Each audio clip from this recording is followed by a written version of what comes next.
Hey, it's John and Mike, brew-dudes.com, and we're back with another SMaSH beer. This time, it's all about what is Superdelic hops all about. This is a SMaSH beer made with the New Zealand variety, Superdelic. With a name like that, it's got to be good, right? I mean, that's got to be what it is. So, SMaSH format, you know, single malt, raw, 2-row pale malt, and then we take a 1 ounce package of our hops and we spread that around the boil.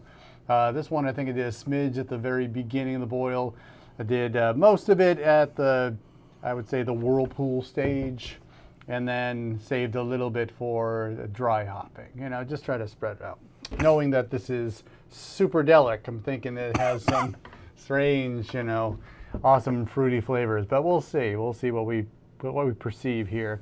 Water was spring water, yeast was US-05, and you know, basically about 10 days fermentation and then 4 days packaging, and here we are.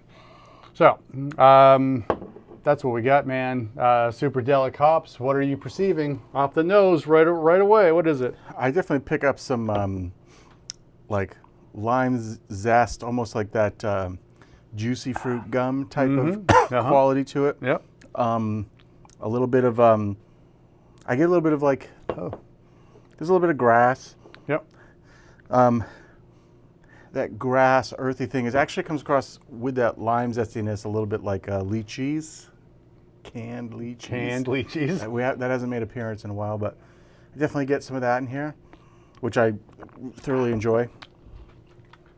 And the flavor is more of the same. I get a stronger bit of that lime, juicy fruit gum thing. Yep. And a little bit of that lychee. But I think this is one of those examples. I think the flavor follows the aroma pretty closely. I'm sort of getting the same thing on the palate. It's pretty enjoyable.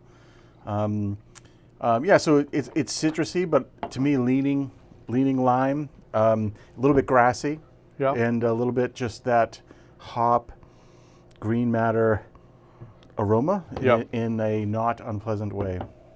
Yeah, when I first cranked the top of this, I definitely get a strong impression of citrus. Yeah.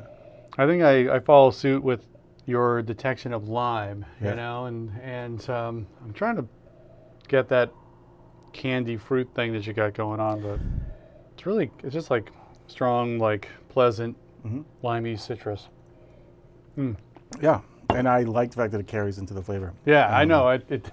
What you smell is what you taste. And it doesn't linger on the palate either. It's relatively clean afterwards, right? Yep, the bitterness. Which makes it easy to go back and drink more to keep evaluating. Keep it going, which is nice. All right, let's talk about this. This is a fairly new hop. It was fast-tracked to NZ Hops Trial Farm in 2017. The brewing application, versatile hop that can be used as a single hop addition. Hello. And then pairs great with other hops such as, I don't know, other varieties you might know, like Nelson Sauvin and Motica.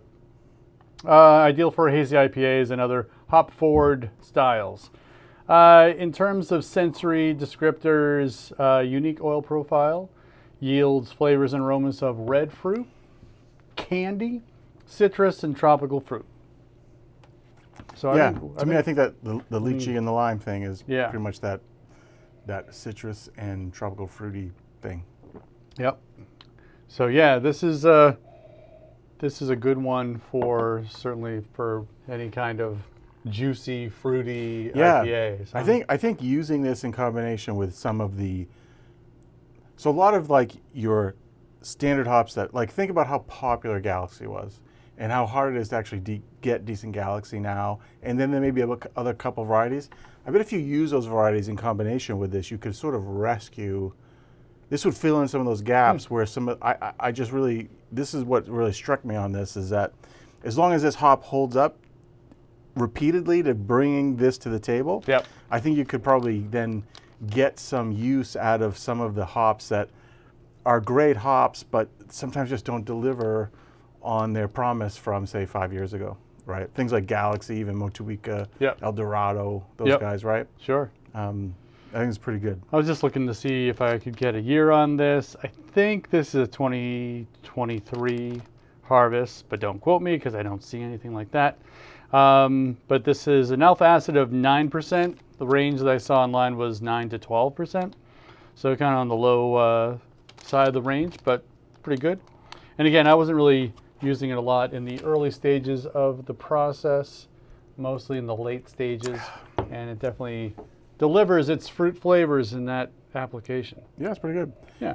As the beer warms up, I'm getting a little bit more white pith, but who cares? It works. Yeah. It's part of the citrus package. You can't really avoid it. You can't avoid. So. You can only like diminishing quantities of the pith. Mm-hmm. That's for sure. All right, Superdelic hops.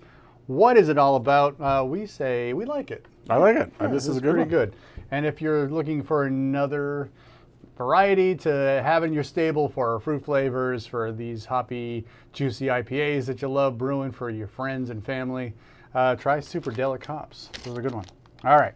Thanks for watching. Subscribe to our channel. We try to do this kind of thing every single week. Like this video if you like it.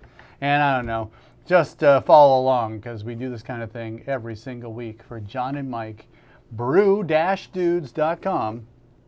Cheers. I mean, brew on. Cheers. Trying to trip me up.